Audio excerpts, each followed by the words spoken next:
permintaan jagung juga naik. Jadi harga nasi naik, harga jagung juga naik. Oh berarti positif. Oh berarti kalau positif tuh substitusi gitu. Mas, Nanti kalau ngecek berarti, sorry, aku potong. Tadi ya, kan harga harga ya. Berarti ini adalah mm, yang harus kita ingat. Ini kan tadi ngomongin price dan quantity. Ya, ya, jadi ketika substitusi itu adalah tadi substitusi itu positif ya, positif karena ketika harga mm, nasi naik, maka eh, bukan harga jagung yang naik, tapi demand bukan, bukan. jagung yang naik Mm, gitu ya. Jadi yang iya, kita ingat si tadi ya jembatan keledainya itu di price and quantity ya. Ketika harga benar. dari satu barang itu naik, maka kuantiti yang lain, jika kuantiti yang lain itu naik, maka itu adalah substitusi. Tapi Iya, ketika harga dari barang satu itu naik dan kuantitinya itu malah turun, itu berarti komplement. Jadi iya, negatif benar, gitu ya. benar Bu. Jadi mungkin contohnya juga gitu ya, misalkan barang komplement, misalkan ini kita anggap aja gitu antara motor dengan BBM misalkan, motor dengan bensinnya. Nah itu kan misalkan nih ya, kalau misalkan harga bensin itu naik drastis, terus kira-kira permintaan motor nih kayak gimana? Oh ternyata permintaan motor nih malah jadi secara logikanya gitu ya. Kalau misalkan harga BBM tinggi, ya kecenderungannya permintaan motor jadinya berkurang gitu karena makin mahal, harga harga barang pelengkapnya atau komplemennya itu lebih mahal. Ini contoh aja gitu. Iya. Kalau mau yang ekstrim, biasanya orang contohnya tuh kaos kaki gitu, kaos kaki kiri sama kaos kaki kanan. Misalkan ya di dunia ini tuh kaos kaki kiri dan kanan tuh dijual terpisah gitu. Nah, terus harga kaos kaki kanan ini naik. Nah, kira-kira permintaan kaos kaki kiri ini bakal naik apa bakal turun gitu kan? Kalau harga yang kanannya naik, berarti permintaan yang kanan pun juga bakal turun kan? Gitu. Ini untuk kaos kaki kanan. Berarti kaos kaki kiri juga bakal turun permintaan. Gitu.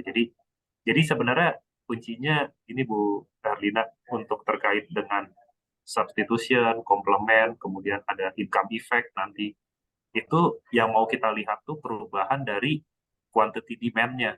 Demand-nya tuh apakah naik atau turun terhadap perubahan dari kita di either price-nya atau misalkan kalau income effect berarti income kita berubah, efeknya terhadap quantity demand itu seperti apa. Sebenarnya sih kuncinya di situ. Jadi yang kita otak-atik tuh kalau harganya itu naik, quantity demand-nya kayak gimana. Sebenarnya mau dilihat kan di situ. Nanti kalau kalau saran saya sih mungkin coba aja Bu Herlina cari-cari lagi kira-kira di dunia nyata gitu ya di real life kita yang sekiranya barang substitusi itu apa dan apa atau yang sekiranya barang komplement itu apa dan apa. Jadi nanti untuk menyusun logiknya gitu kayak tadi misalkan ini nasi dan jagung gitu. Oh, nasi dan jagung itu contoh nyata substitusi. Terus baru dikira-kira oh, kalau harga jagung naik. Karena kadang-kadang saya juga kebelibet gitu. Kalau ditanya langsung tembak gitu ya. Kalau Nah, iya itu Mas, uh, itu aku kan 2 minggu yang lalu kan kita pernah janjian ya. Nah, sebelum kita janjian itu aku udah belajar tuh, gitu kan. Ya udah paham di saat itu gitu. Terus tadi kan Mbak Amanda ngabarin Bu ini linknya ya. Terus jadi aku tadi belajar lagi gitu kan, nge-refresh. Aduh, aku lupa lagi gitu. Gitu jadi aku ya ampun, I need something ya, gitu loh untuk bisa nempel gitu. iya tadi mungkin jadinya saran tambahannya selain coba mengajarkan ke orang lain, coba mencari uh, skenario di dunia nyatanya juga Bu. Karena kan ini sebenarnya bisa dibayangkan gitu sama kita kayak barang ada dua barang substitusi misalkan kalau buat buat apa misalkan kalau perokok gitu ya mungkin rokok dan korek gitu itu kan rokok dan korek oh itu komplement gitu karena saling melengkapi satu sama lain atau kalau misalkan barang substitusi misalkan biasanya sih kalau saya kebayangnya ya sampo A sama sampo B atau sabun A atau sama sabun B gitu yang sekiranya sama, tapi ya kita nggak konsumsi dua-duanya. Kalau yang satu harganya naik ya, saya konsumsinya yang satunya lagi gitu. Itu kan sebenarnya bisa kita bikin sendiri gitu, kira-kira barangnya apa gitu di skenario di dunia nyatanya dan kalau misalnya itu nempel, nanti baru sisanya kita bikin sendiri logiknya gitu kayak tadi. Saya juga kadang-kadang lupa gitu kalau misalkan substitusi negatif atau positif, tapi saya ingatnya cuma nasi dan jagung gitu saya kata nasi dan jagung. Oh, kalau harga nasi naik, berarti permintaan jagung jadinya meningkat karena orang pada pindah makan jagung. Oh, berarti harga harga nasi naik, tapi permintaan jagung juga naik. Oh, positif nih, sama-sama naik gitu. Baru oh kalau substitusi berarti naik. Gitu. Jadinya berangkat dari skenario-nya dulu, baru dibuat logikanya, baru tahu. Oke, kalau substitusi itu berarti positif. Oke, sip. Nah, kadang-kadang tuh kebelibetnya karena di dalam soal itu kan dia udah pakai angka ya. Nah, itu jadi kebelibet karena mungkin konsepnya tadi yang kurang kuat. Oke, tapi yang ini udah cukup membantu. Jadi aku harus ingat antara price and quantity ya. Substitusi itu Iya, positif dan komplement itu negatif. Oke, next. Mas Dodo. Nah, ada perfectly elastis, ada elastis, dan inelastis. Inelastis itu dia -1 ya. Elastis itu dia lebih besar daripada 1 ya. iya. Terus ada Oh, yang enggak, satu tuh kalau inelastis itu dia kurang dari 1, kalau kurang dari elastis itu 1. lebih dari 1. Kurang dari 1. eh, Elastis itu yang lebih dari 1. Lebih dari. Kalau yang sama dengan 1 itu apa ya? Nah, unitary namanya. Oh, unitary. Oke. Unitary itu sama dengan 1. Nah, nanti kan itu pasti dalam bentuk soal gitu kan. Dalam kondisi gini-gini-gini, apakah barang itu perfectly elastis, elastik, atau inelastik gitu kan? Nah, monggo dijelaskan. Ya, jadi biasanya tergantung tergantung kondisi soalnya. Kalau misalkan soalnya itu dalam angka, itu biasanya nanti yang perlu kita cari itu kan sebenarnya ini balik lagi. Jadi terkait dengan elastisitas, substitusi komplement itu kan mau ngelihat dampak perubahan quantity akibat dari perubahan harga. Jadi yang langsung diingat itu kalau di rumusnya itu pokoknya delta Q, delta quantity dibagi delta price. Jadi perubahan dari quantity akibat dari perubahan price. Ini kan kalau di bahasa manusianya kan gitu ya, yang ditulis sama Bu Erlina. Ya, nah ini aku Perubahan. mau nulis bahasa manusianya, Mas. Iya, Kalau benar-benar. tadi perubahan, Perubahan dari quantity ya. akibat dari berubahnya harga gitu. Oh, oke. Ya, Nah, ini gampang dipahamin lah ya. ya. Nah, jadi baru baru kalau dari sini nanti kita lihat biasanya kalau misalkan di soalnya itu dikasih tahu harganya naik sekian, terus kuantitinya perubahannya sekian. Ya berarti perubahan kuantiti tadi dibagi dengan perubahan harga. Nah, itu dapatnya berapa? Ini dalam persen ya, bukan perubahan nominalnya. Jadi Mm-mm. misalkan harganya naik 10%, tapi kuantitasnya itu turunnya 5%. Oh, berarti 5% dibagi 10 gitu. Oh, 0,5 per 10, 0,5 ya. Dia lebih kurang dari 1. Kurang dari 1 berarti dia inelastis gitu. Oke, kita biar gampang ingat. Mm-mm. Mas Aziz, udah sampai mana ekonomiksnya belajarnya? Kurva ISLM, Bu. Wah, ini udah jauh. Maaf ya, ini Jauh jadi gitu. preliminary.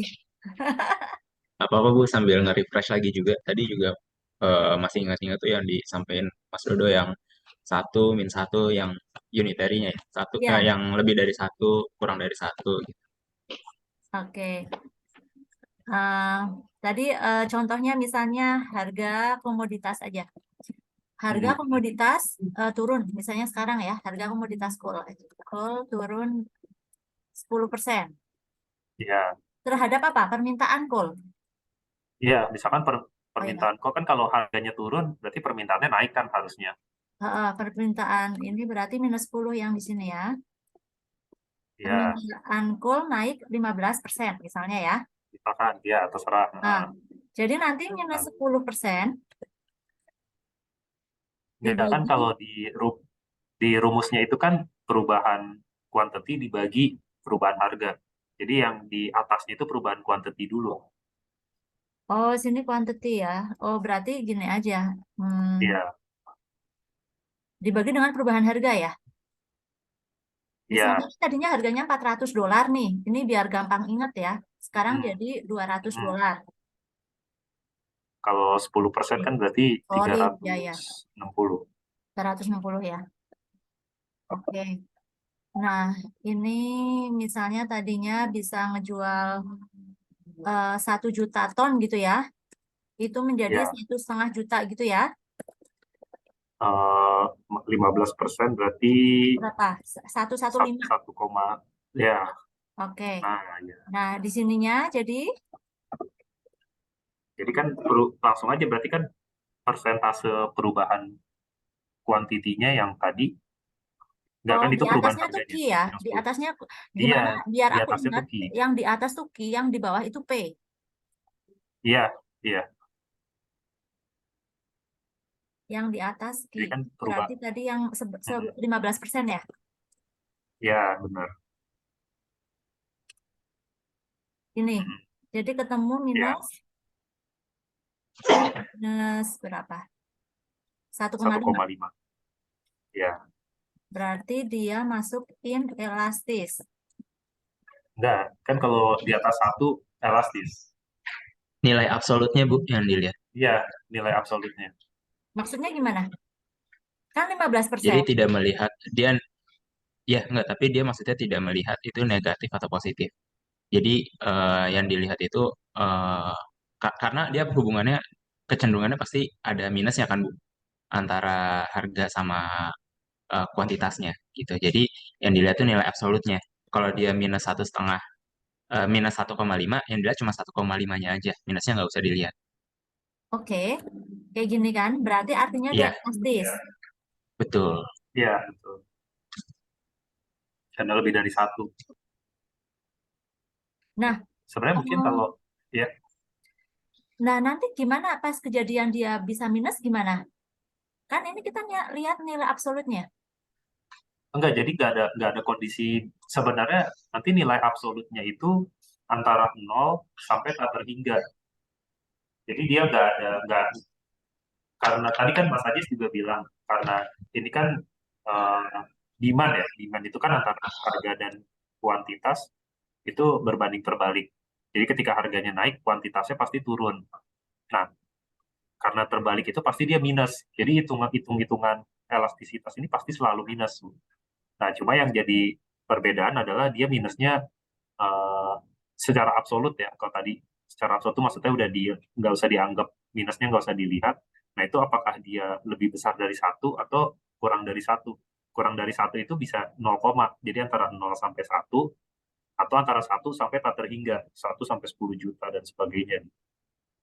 Jadi eh, secara hitung-hitungan sih pasti negatif, tapi nanti dilihat secara absolut dia kurang dari satu atau lebih dari satu. Berarti untuk yang inelastis itu apakah yang nanti kurang dari 1? Yang Iya, 0,0 nah ini itu. ini contohnya misalkan permintaan call-nya naiknya bukan 15, tapi misalkan naiknya 5% gitu.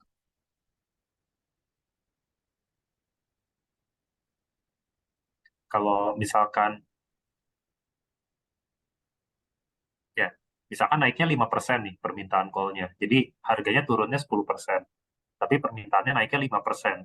Berarti kan 5 per eh, 10 tadi. perubah 5 dibagi dengan 10 gitu. 5 dibagi 10 kan di bawah satu secara absolut. Nah, itu berarti dia inelastis. Oh, oke. Nah, kalau untuk logikanya, kalau saya juga sebenarnya balik lagi, biasanya kalau belajar mikro kayak gini, saya kaitin lagi ke real life gitu. Di dunia nyata kira-kira kayak gimana sih yang contoh barang elastis, barang yang inelastis. Nah, contohnya kalau saya sih ngelihatnya misalkan kayak iPhone gitu. iPhone misalkan harganya tadinya 20 juta gitu. Terus turun jadi turun 10% atau turun 50% lah, kita agak ekstrim gitu. Turun 50% kan jadi cuma 10 juta gitu.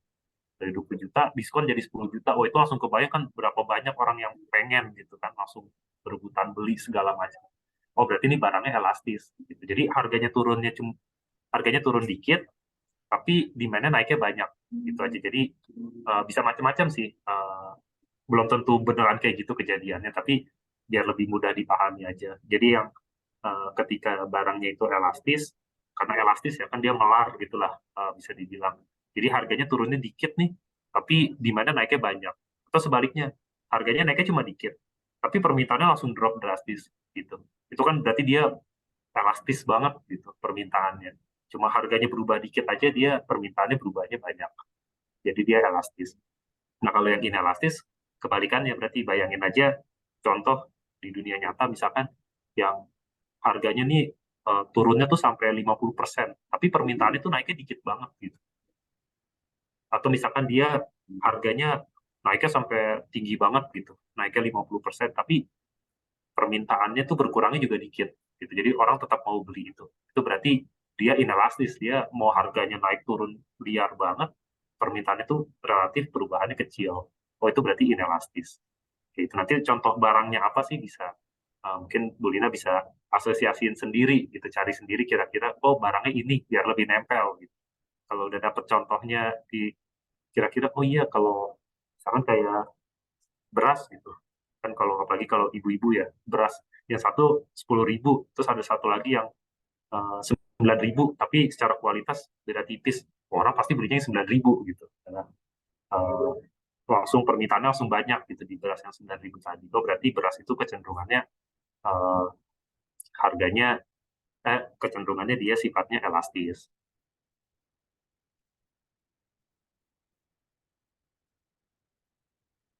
So, ya macam-macam ya, atau BBM gitu. BBM eh, apa waktu turun gitu, turunnya dikit misalkan dari Pertamax gitu ya, dari 13.000 ke 12.000 itu kan sebenarnya nggak terlalu besar, tapi terus orang jadi beli Pertamax gitu dibandingin beli Pertalite, pada pindah semua ke Pertamax, jadinya oh berarti bensin itu kecenderungannya dia elastis.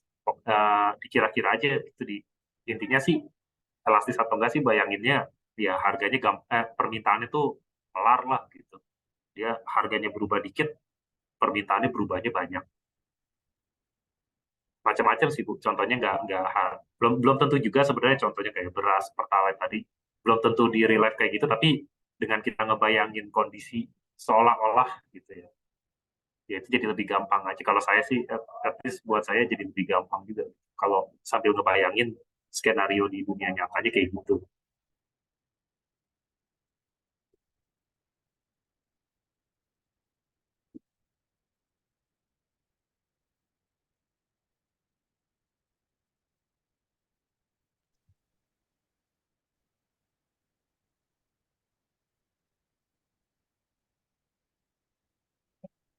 Bu Lina, paling tadi mau nambahin sedikit ya dari yang Mas Dodo udah sampein.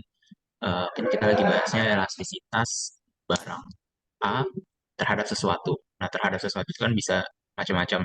Bisa terhadap harga, bisa terhadap nanti juga ada elastisitas terhadap harga, ada elastisitas terhadap pendapatan segala macam gitu. Jadi kan elastisitas terhadap apa gitu. Nah, yang terhadap apanya itu yang akan jadi di bawah gitu, yang jadi penyebutnya.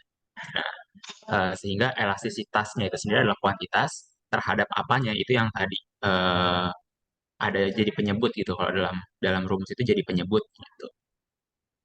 Makanya karena yang lagi dibahas adalah elastisitas suatu barang terhadap harga, makanya yang delta P-nya atau delta harganya itu ada di bawah gitu, jadi penyebut. Nanti kalau misalkan terhadap pendapatan berarti delta pendapatannya yang ada di bawah. Kalau terhadap harga barang lain berarti delta harga barang lain itulah yang akan jadi di bawah gitu. Oh, siap. Nah, ini ilmu baru Mas Aziz. Maksudnya untuk jembatan keledai tadi ya, elastisitas. Suatu suatu apa tadi yang harga ya? Ya, PX gitu eh, ya. eh, PX terhadap PY elastisitas gitu kan ya. kalau yang itu berarti elastisitas tetap suatu barang, Bu. Tapi Oh, terhadap P-nya gitu. oke. Relatif Misalkan barang A barang A, terhadap harga gitu ya. ya misalkan tapi harganya harga barang B gitu, bukan harga barang A. Gini ya. Itu kan juga ya berarti yang akan menjadi penyebut itu si PB-nya. harga barang B-nya. Iya kayak gitu. Oh, oke. Jadi Nah, pokoknya kuantitinya terhadap ini apanya itu kuantiti yang akan apa? jadi bawah. Kuantitinya tuh kuantiti A ya. Iya, tetap A. Jadi gitu. Oke, kayak gini ya. Hmm. Oh, siap, siap. Nah, ini tuh kalau kita udah masuk ke apa tuh namanya, ke soal, kalau misalnya yang konsep ini nggak kuat, ini tuh kita kebalik-balik, yang dibagi yang mana ya, kayak Betul. gitu kan. Ya. Oh, siap. Oke, I understand. Makasih.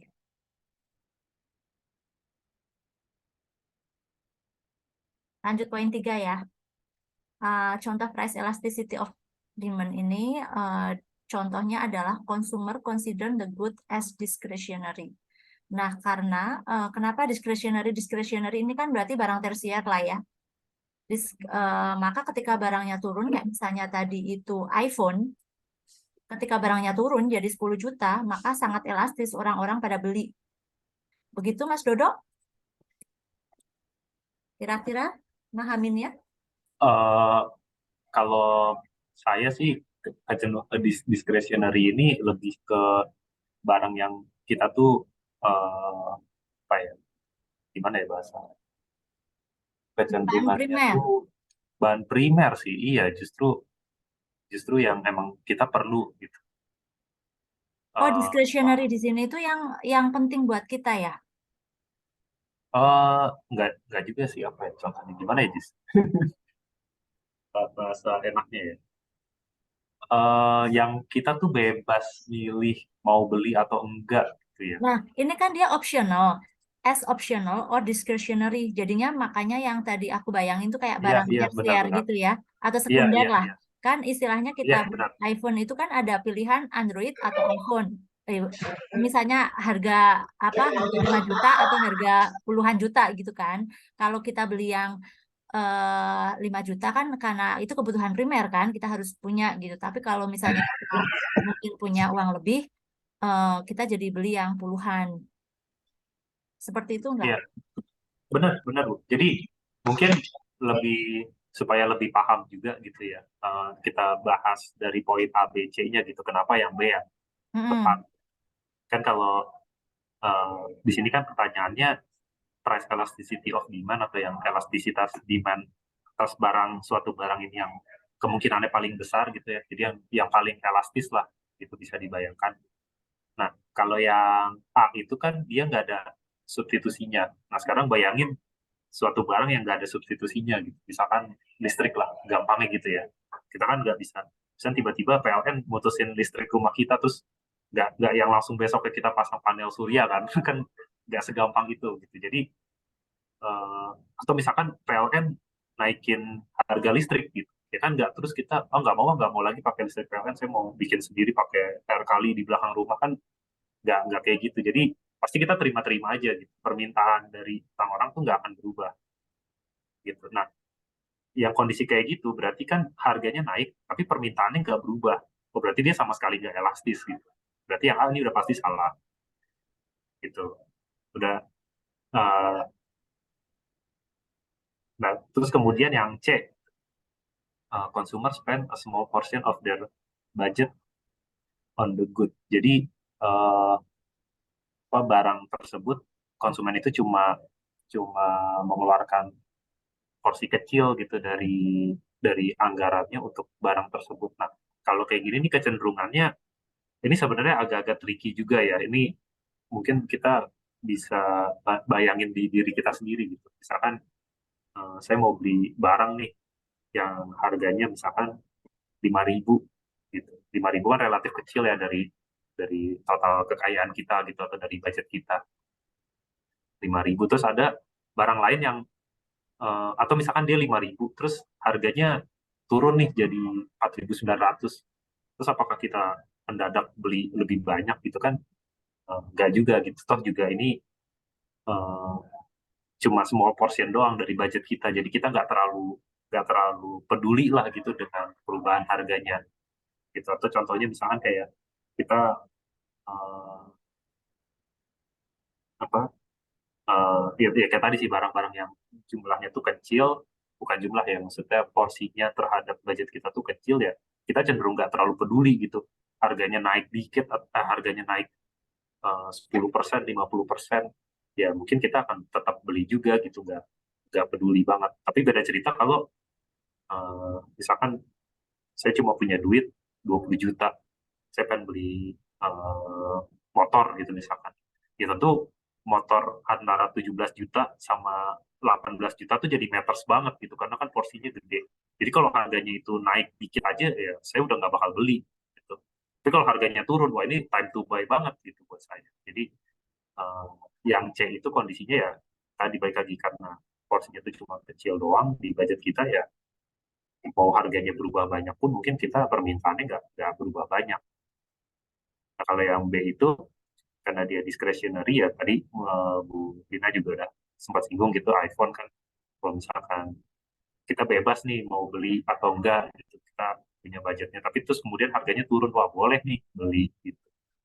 Jadi sebenarnya antara B dan C-nya agak-agak tricky ya tapi memang yang lebih tepat sih jadinya B. Itu kan yang C ya kondisi tadi kalau cuma 1% dari budget kita ya mau harganya berubah berubah 100% pun juga cuma dari 1% jadi 2% kan dari budget kita gitu ya nggak terlalu matters lah. Dan bisa kita ignore juga kemudian naik 100%.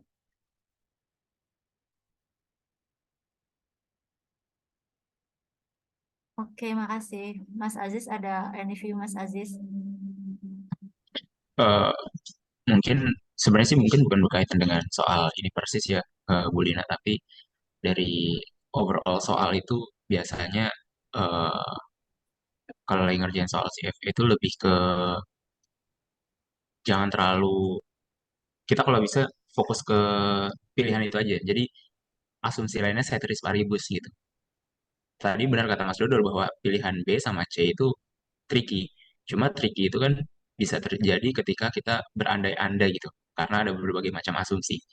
Nah, kalau kita ngerjain soal CFP kayak gini, ya udah yang dikasih tahu aja misalkan there's no substitutes for the good gitu. Ya udah kita melihatnya itu aja, nggak usah membayangkan. Tapi kan bisa jadi ntar di sana ada lagi yang ini, ada lagi yang kayak gitu. Atau misalkan yang B, uh, consumers consider the good as discretionary. Uh, Ya, kita stop di kata-kata discretionary-nya aja bahwa itu adalah sifatnya opsional. Nggak mesti kita asumsikan bisa jadi yang B itu juga sebenarnya apply ke yang C loh. Nah, enggak. Jadi antara A, B sama C itu mutually eksklusif gitu. Dan dengan kayak gitu akan lebih mudah sih kita ngilangin tricky-trickinya tadi gitu. Tricky-tricky yang dimaksud sama Mas Dodo. Oke, makasih. Lanjut ya. Nah, ini adalah contoh tadi ya yang elasticity. If the income elasticity of demand for the product is minus 0,6, maka nah ini kan trikinya yang tadi mungkin yang Mas Aziz bilang penyebut dan pembilang itu ya. Betul, Bu? Mm-mm. Jadi 1% increase in income will result 0,6% decrease in demand. Nah, ini maksudnya kan kita harus ingat nih, kadang kan maksudnya kalau misalnya kita dalam kondisi maksudnya apa tuh namanya tidak rileks, kan mungkin kita akan milih C kan 0,6-nya gitu ya. Nah, Hmm. gimana nih biar paham gitu. Oke, pertama eh, kalau yang saya perhatikan kita tadi kan elastisitas itu ada berbagai macam jenis gitu ya, Bu. Ada yang income elasticity, ada yang price elasticity dan sebagainya. Kalau tadi kita bicara price elasticity, kecenderungannya itu bisa dibilang hampir semuanya pasti jawabannya negatif, gitu ya Bu ya. Artinya ketika harganya itu naik, permintaannya jadi turun, gitu ya, kuantitasnya turun. Begitupun sebaliknya. Sedangkan kalau income elasticity, gitu, eh, kecenderungannya sebenarnya adalah positif, gitu. Jadi ketika kita punya income-nya naik, ntar demand-nya atau kuantitasnya itu akan naik juga. Nah, tapi kan di situ di soal kelihatannya negatif tuh. Jadi minus 0,6. Berarti dari situ kita udah melihat bahwa eh, ini barangnya ini bukan barang normal nih berarti. Ini barangnya inferior goods nih, gitu kan. Yang mana ketika kita punya income lebih, minat kita akan barang tersebut malah jadi lebih rendah, gitu ya. Jadi yang perlu diperhatikan pertama dari soalnya dulu. Dia tuh income, price, atau elastisitas yang lain. Sehingga kita bisa kebayang contoh korelasinya, logiknya itu ntar bisa kebayang ini tuh perubahannya antara apa dengan apa gitu. Nah, karena itu negatif, simpelnya gini Bu, kalau misalkan di situ negatif, ketika yang satu naik, berarti yang satu turun, gitu kan? Ya, Nah, kalau yang satu naik, satu turun. Tapi kalau positif, berarti ketika satu naik, satunya lagi naik juga, gitu kan? ya. Nah, eh, kalau yang namanya income elasticity, berarti eh, yang jadi apa namanya tadi, yang jadi penyebutnya itu income-nya. Sedangkan yang menjadi pembilang itu adalah demand-nya, si kuantitasnya, Nah, ini tuh yang gitu. harus diingat juga nih tadi ya, income elasticity. Penyebut berarti yang di bawah kan? Hmm. Put income, pembilang demand. Oke, terus gimana? Nah, berarti eh, kalau misalkan ada eh, 1% informasi bisa.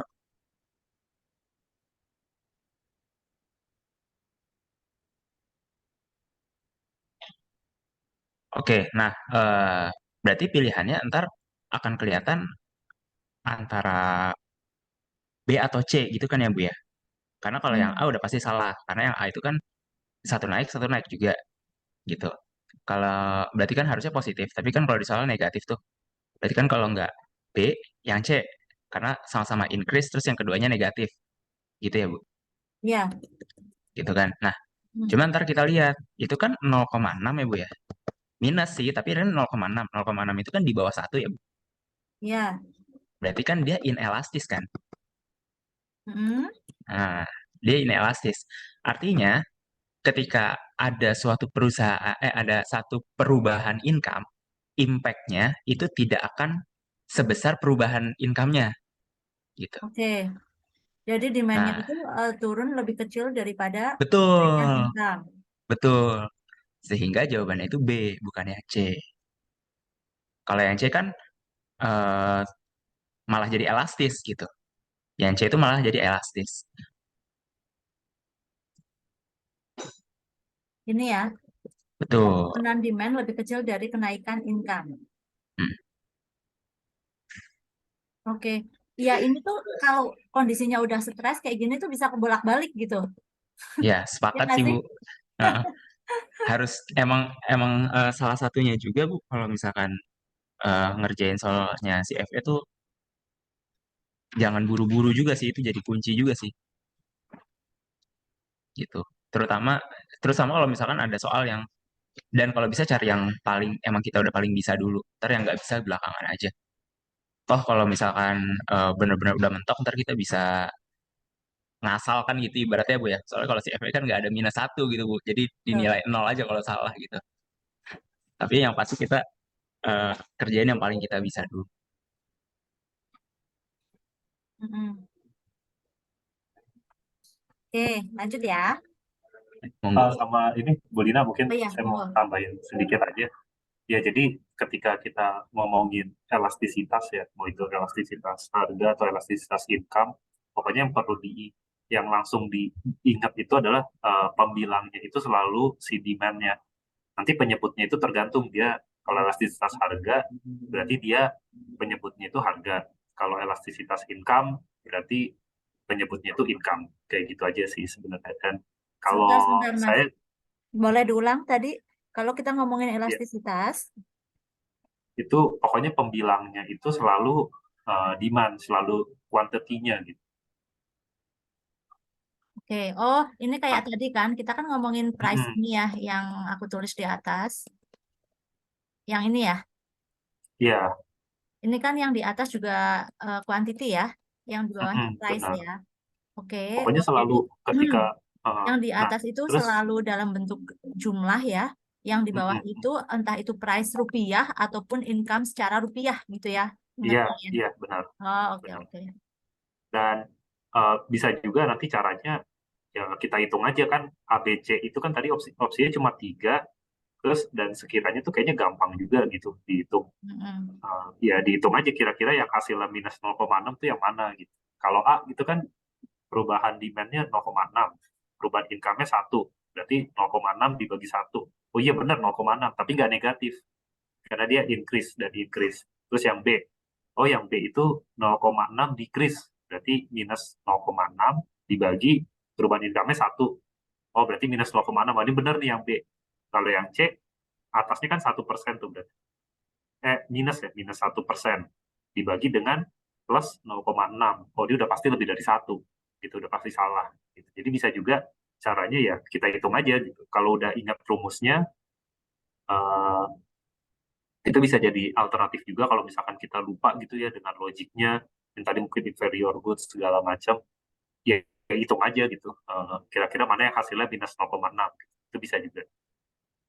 Oh, siap. Kayak gini ya, yang cara kedua ini ya.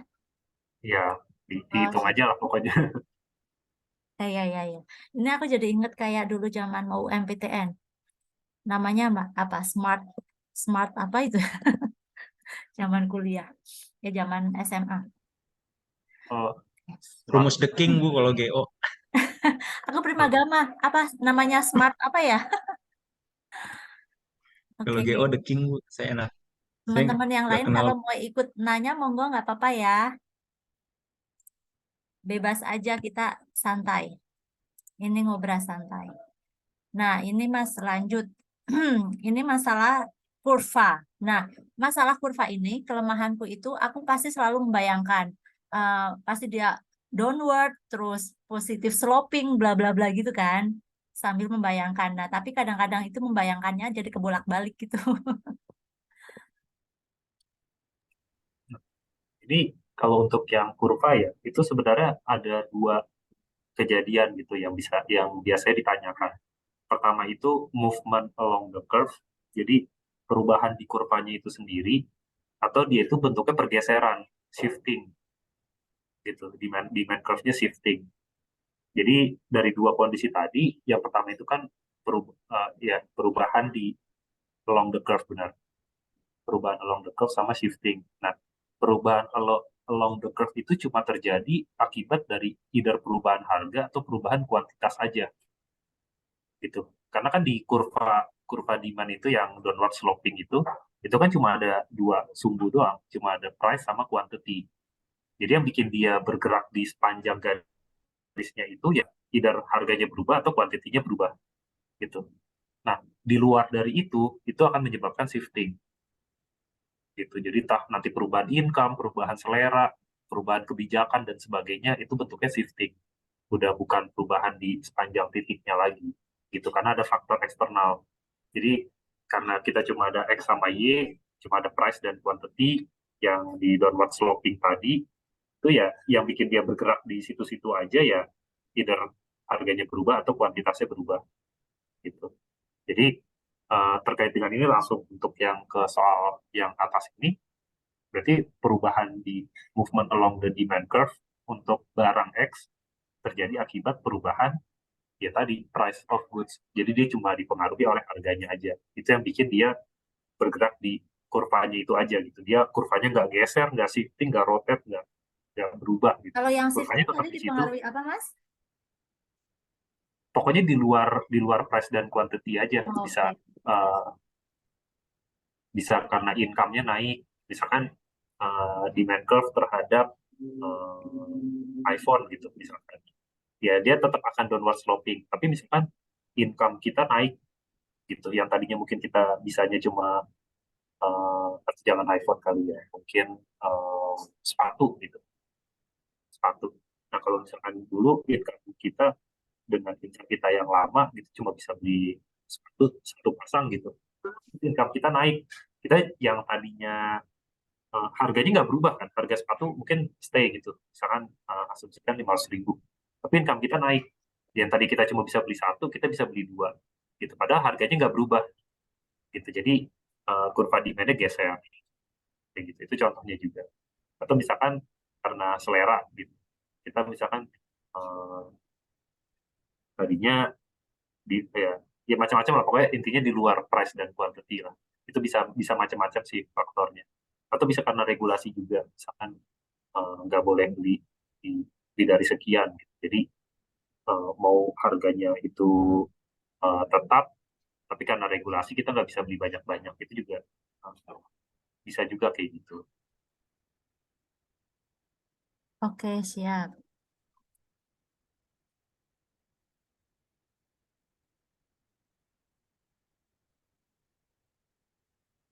Nah, ini yang merah ini terkait dengan komplement sama substitusi lagi nih.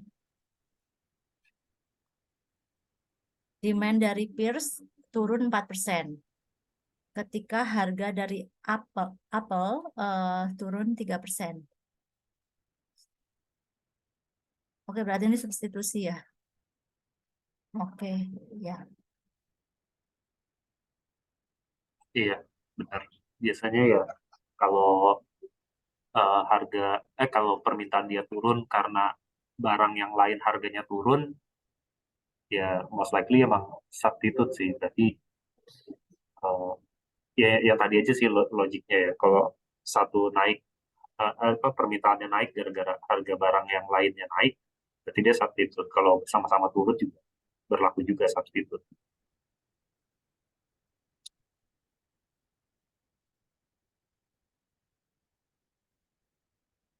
Oke, yang ini, if the price of substitute resources decrease, the demand for a given resource will most likely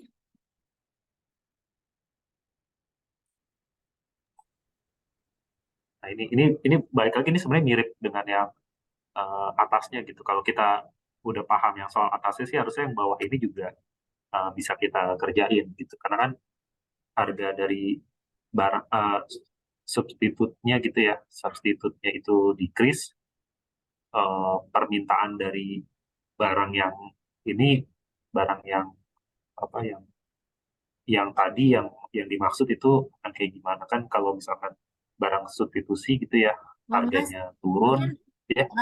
yang kadang-kadang bingung nih, yang ini nih given resource. Given resource di sini berarti yang dimaksud itu si si peers tadi ya. Iya, iya, Ini kan benar. tadi ada peers, ada Apple. Nah, si Hmm, peers ini substitusinya kan Apple. iya, Nah, ini kan in another word dia bilang resource substitute resource yang dimaksud adalah Apple. Si given resource-nya itu peers ya. iya, benar. Oh, oke.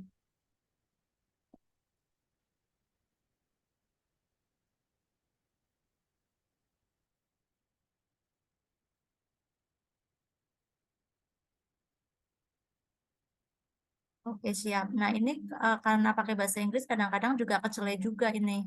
Yang dimaksud given resource yang mana ya? Oke, sekarang masuk. Nah, ini kita udah masuk ke yang perhitungan itu kan. Oh, waktu kita 7 menit lagi, Mas Dodo sama Mas Aziz. Komplement Nggak apa-apa kalau masih ada pertanyaan juga nggak apa-apa. komplement konsep ya. Jadi ada demand function seperti ini, kemudian X and Y are best described. Nah, ini berarti kan sebenarnya mau ngomongin masalah komplement sama substitusi ya, cuma dalam bentuk formula kan. Makanya kita harus paham tanda minus di sini kan, atau plus. Nah, Iya, benar. jadi di sini X dan Y. Nah, jadi X di sini kan ini X price X minus, kemudian price dari Y juga minus. Ketika minus ketemu dengan minus, berarti kan sama-sama turun ya. Berarti komplement. Apakah cara Mungkin ngelihatnya gitu? mungkin lebih enak ngelihatnya dari kuantitasnya, Bu Lina. Gimana? Itu kan di formulanya kan kuantitas atas barang X juga ya. Mm, Kalau saya nggak salah lihat situ ya.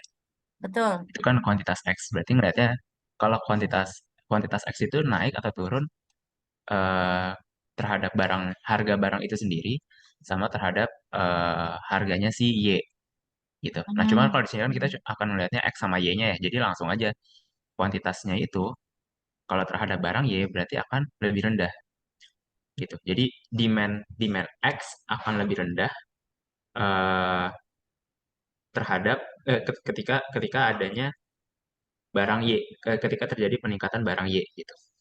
Mereka hubungannya negatif gitu ya. Bener nggak dok? Kayak gitu kan ya? Ya, mungkin gampangnya gini aja sih. dari kalau kita melihat demand function kayak gini, kita juga perlu pahamin cara bacanya itu seperti apa gitu. Itu kan ada key DX gitu. Key DX itu kan quantity demand dari barang X. Gitu. Itu sama dengan 4,3 dan seterusnya. Nah, yang eh, perlu kita lihat itu biasanya hubungannya kan, hubungan dari quantity barang X itu terhadap eh, harga dari barang X, itu berarti elastisitas harga, terus perubahan quantity X terhadap perubahan harga barang Y, itu berarti elastisitas silang, nanti kaitannya ke antara dia substitution atau complement. Atau bisa juga perubahan quantity demand barang X terhadap perubahan income. Itu nanti kita ngomonginnya normal goods atau inferior goods. Nah, kalau dari sini sebenarnya eh, opsi A itu udah pasti salah karena yang ditanyakan X dan Y. Ketika kita ngomongin X dan Y itu berarti ada dua barang, itu kita nggak ngomongin dia normal atau inferior goods. Gitu. Jadi pilihannya antara substitute atau complement. Nah, kalau dari fungsi Oh, ini ini yang ya bisa smart itunya juga ya. Jadi karena fokus ke formula tentang barang X dan Y. Maka tidak berbicara mengenai inferior or normal ya. iya benar. Oke, berarti option E pasti salah. Benar. Oke, sekarang kita masuk ke option B sama C. Gimana kita paham Iya. bahwa itu adalah substitute atau komplement? Hmm. Nah, terus kemudian kan kalau substitute itu hubungannya positif antara quantity X dengan harga dari Y gitu. Sebentar, Jadi antara hubungan positif antara quantity X dengan harga dari barang Y. Y, ya itu kita bisa bilang substitute. Jadi Karena logiknya kan ketika harga barang quantity X akan turun ketika harga dari barang Y turun. iya benar. Kan kalau dia barangnya substitusi gitu, terus harga dari Y itu turun, berarti kan permintaan Y juga akan meningkat ya. Permintaan Y meningkat, orang-orang yang tadinya belinya X jadi pada beli Y gitu. Karena dia substitute.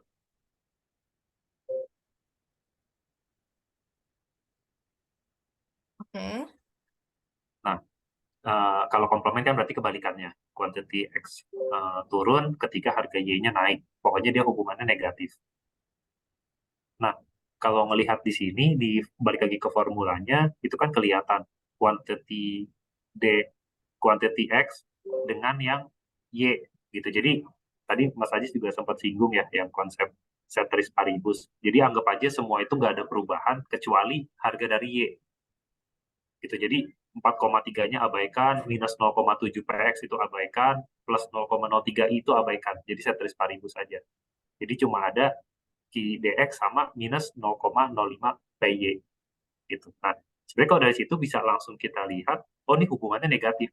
Karena ketika PY-nya itu makin naik, terus kemudian karena dia itu tandanya negatif, berarti efeknya ke QDX itu pasti akan berkurang gitu. Anggap aja misalkan PY-nya 1 gitu. Kalau PY-nya 1 kan berarti QDX-nya itu minus 0,05. Terus PY-nya gantinya jadi 2 gitu. PY-nya naik dari 1 jadi 2.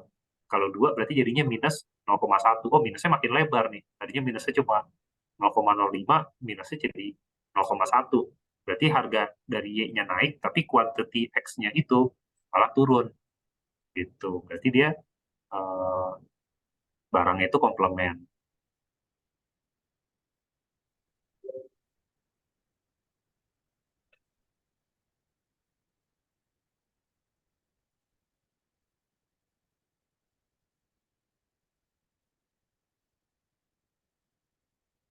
Ya, karena ini ya, koefisiennya negatif, kan minus 0,05.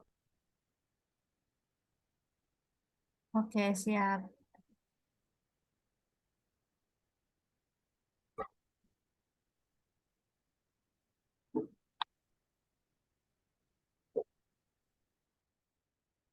Nah, satu lagi. Ini ya. Yang ini. In the case of normal good with a decrease in on price, which of the following statement is most likely true?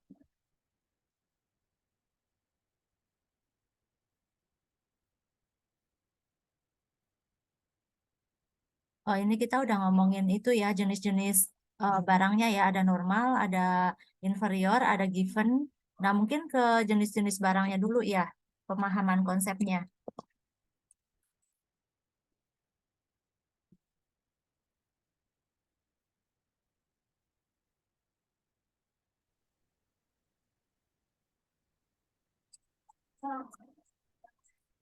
Kan ada normal good, ada given good, ada Veblen goods, ada inferior good. Ada lagi Mas Aziz? Benar sih Bu kayak gitu. Kayaknya itu Saya ya. malah yang biasanya malah paling diingat kan yang normal given sama inferior ya. Kalau yang Veblen kayaknya jarang.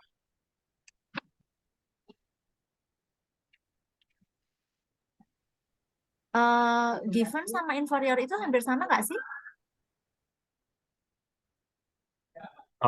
Beda Bu, kalau sebenarnya inferior goods itu kan kita lihatnya dari elastisitas income-nya. Kalau given itu kita lihatnya dari elastisitas barangnya. Tapi untuk given goods ini memang agak susah juga nyari apa ya, nyari contohnya gitu. Karena kalau given goods itu, ini mungkin saya juga agak lupa juga. Given goods itu kan kalau harganya naik, justru permintaannya juga naik ya. Kalau given goods, bukan, jadi dia nggak melihat income kita gitu. Tapi kalau inferior goods itu lihat di income, jadi income kita naik. eh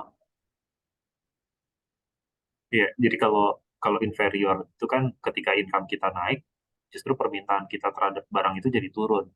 Gitu. Biasanya kalau saya sih contohnya sendal jepit putih hijau itu yang sering hilang di masjid.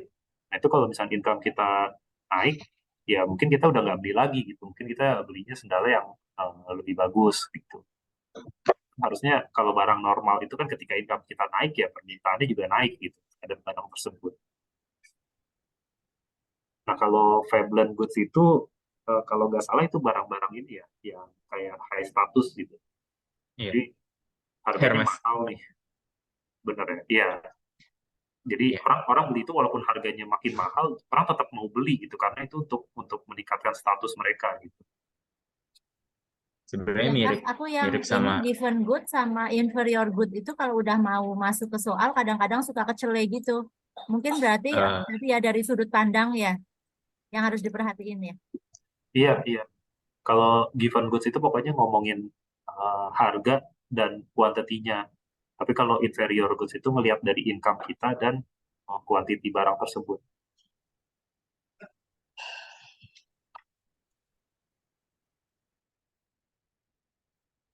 Kalau normal good itu apakah bisa dilihat juga kayak inferior good ini di mana income naik pasti permintaan naik.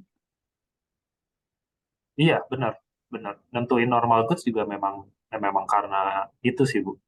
Kan kebalikannya inferior goods dia.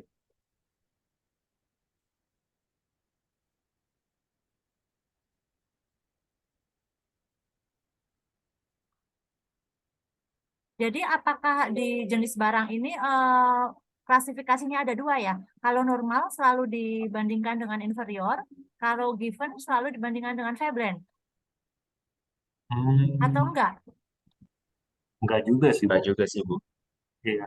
Sebenarnya kalau ngomongin yang konsep konsep yang mungkin banyak terjadi di kehidupan nyata itu kan antara normal dan inferior aja.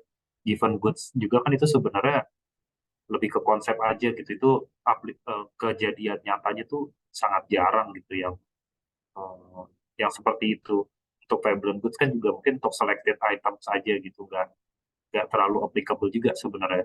Jadi sebenarnya kalau di konsep dunia nyata sih sebenarnya yang lebih dilihat itu either dia normal atau inferior aja sih sebenarnya. Oke, makasih banyak Mas Dodo dan Mas Aziz. Berhubung ini udah jam 5, mungkin kita belajarnya sampai sini dulu. Nanti kayaknya seru juga ya Mas Aziz kalau belajar bareng. Maksudnya aku yang banyak diajarin gitu. Masih di mute, Jis. Iya Bu, biar kayak tadi eh, idenya Dodo juga kan. Jadi dari akunya juga pasti ada apa namanya? Refresh ya. Iya gitu. Iya. Kalau misalnya seminggu sekali sejam, misalnya sekarang kayak Jumat sore gitu, Mas Dodo keberatan nggak Mas Dodo? Bisa, Bu. Hmm. Mas Aziz gimana Mas Aziz? Siap Bu. Oke. Aku sih merasa terbantu banget gitu karena maksudnya kalau kita baca yang aku rasain hari ini aku baca, hari ini aku mudeng gitu ya. Tapi ketika aku ngerjain 2 minggu lagi, aku udah hilang lagi konsepnya gitu.